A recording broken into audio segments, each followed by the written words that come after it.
Human బాడీలో పార్ట్స్కి ఎంత importance ఉంటుందో ట్రేడింగ్ చార్ట్లో క్యాండిల్ స్టిక్స్కి కూడా అంతే ఇంపార్టెన్స్ ఉంటుంది.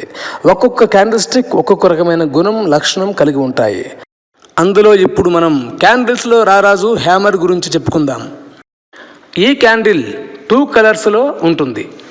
ఒకటి రెడ్ కలర్, 2 గ్రీన్ కలర్. అయితే రెడ్ కలర్లో ఉంటే బేరిష్ అని, గ్రీన్ కలర్లో ఉంటే బుల్లిష్ అని డిఫరెన్సెస్ ఏమీ ఉండవు.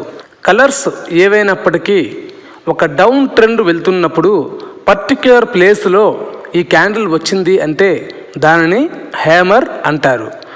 బాగా గుర్తుపెట్టుకోండి ఫ్రెండ్స్, డౌన్ ట్రెండ్ వెళ్తున్నప్పుడు మాత్రమే ఈ క్యాండిల్ వస్తే దానిని హ్యామర్ అంటారు.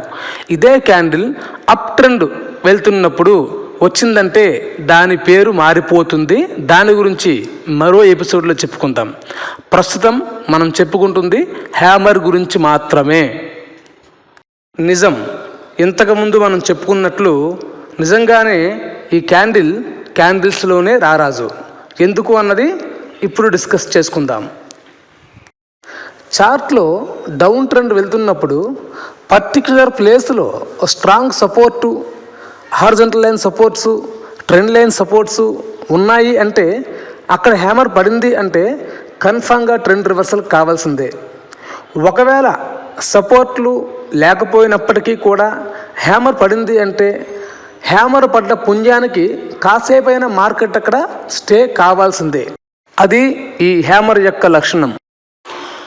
బలంగా బేరిష్ ట్రెండ్ కొనసాగుతున్న చార్ట్లోకి సడన్గా బయ్యర్స్ ఎంటర్ అయ్యి బలంగా తిరుగులేని ఆధిక్యంతో ట్రెండ్ రివర్సల్ అయిందా అన్నట్టు ముందుకు దూసుకుపోతున్న సమయంలో అప్పటి వరకు బలంగా బేరిష్ ట్రెండ్లో వెళ్తున్న సెల్లర్ మళ్ళీ రీఎంటర్ అయ్యి బయ్యర్స్ బలాన్ని నొక్కిపెట్టి మళ్ళీ సెల్లర్స్ యొక్క ఒరిజినల్ ట్రెండ్ కొనసాగిస్తారు.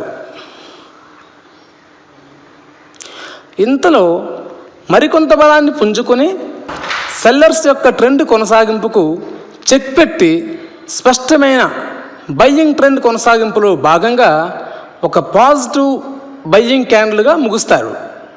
దీనినే నిపుణులు హ్యామర్ అంటారు. ఈ క్యాండిల్ యొక్క ఓపెన్ అండ్ క్లోజ్, లో అండ్ హై ఇలా ఉంటాయి.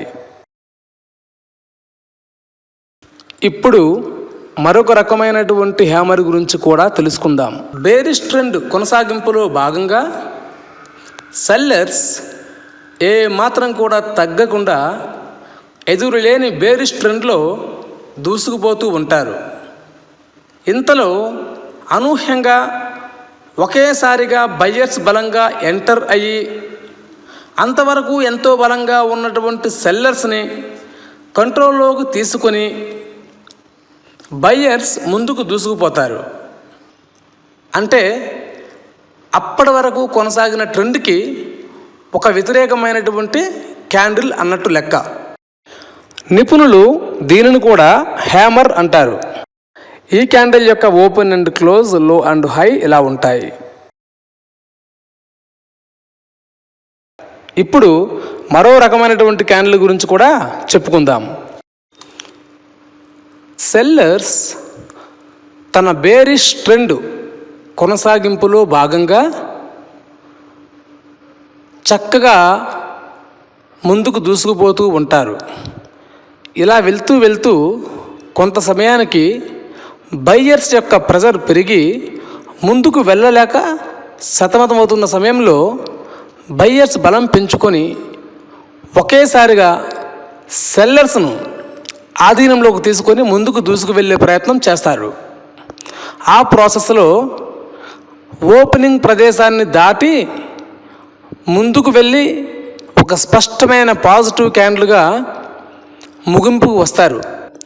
దీనిని కూడా హ్యామర్ అని నిపుణులు పిలుస్తుంటారు. ఈ క్యాండిల్ యొక్క ఓపెన్ అండ్ క్లోజ్, లో అండ్ హై ఇలా ఉంటాయి. ఇప్పుడు ఒక డౌన్ ట్రెండ్ కంటిన్యూ అవుతున్నప్పుడు పర్టిక్యులర్ ప్లేస్లో హ్యామర్ పడడం వల్ల ట్రెండ్ రివర్సల్ ఎలా జరిగిందో మనం ఒరిజినల్ చార్ట్లో చూసుకుందాం. సో ఫ్రెండ్స్, ఇప్పుడు మనం చూస్తున్నది హెచ్డిఎఫ్సి 15 minutes చార్ట్. చూడండి, ఒక డౌన్ ట్రెండ్ కంటిన్యూ అవుతూ ఒక పర్టిక్యులర్ ప్లేస్లో మంచి సపోర్ట్ ప్లేస్, అది హ్యామర్ పడింది. ఎప్పుడైతే హ్యామర్ అక్కడ పడంగానే ట్రెండ్ మొత్తం ఒకేసారి రివర్సల్ అయింది. గమనించారా ఫ్రెండ్స్? ఇదే విధంగా ఇదే చార్ట్లో ఇంకొంచెం పక్కకు వెళ్దాం. చూసారా ఫ్రెండ్స్? ఇదే హెచ్డిఎఫ్సి చార్ట్లో ఒక డౌన్ ట్రెండ్ వచ్చి పర్టిక్యులర్ ప్లేస్లో ఒక హ్యామర్ పడడం వల్ల ఆ ప్లేస్లో హ్యామర్ ఎప్పుడైతే పడిందో అక్కడ నుంచి ఒకేసారిగా ట్రెండ్ మొత్తం రివర్సల్ అయింది.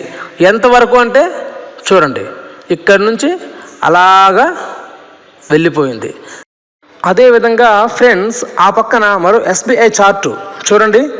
ఎందుకు ఇన్ని చార్ట్స్ చూపిస్తున్నానంటే, హ్యామర్ అనేది చాలా శక్తివంతమైన క్యాండిల్ ఫ్రెండ్స్.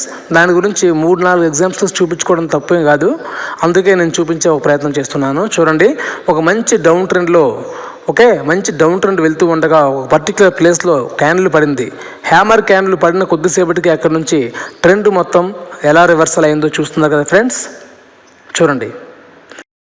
సో ఇది ఫ్రెండ్స్, ఓవరాల్గా క్యాండిల్ స్టిక్స్ అనాలిసిస్లో భాగంగా హ్యామర్ గురించి చెప్పిన చాప్టర్ మీకు బాగా అర్థమైంది అనుకుంటున్నాను. నేను మున్ముందు మిగిలిన క్యాండిల్స్ గురించి కూడాను నేను చెప్పే ప్రయత్నం చేస్తాను.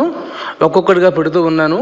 క్యాండిల్స్ అన్నీ అయిపోయిన తర్వాత ఫైనల్గా ప్యాటర్న్స్ గురించి కూడా నేను చెప్తాను. సో ఇంట్రెస్ట్ ఉండేవాళ్ళు, నచ్చిన వాళ్ళు ఫాలో అవుతూ ఉండండి. Like, share, comment, subscribe compulsory. Thanks for watching. Until then, bye bye.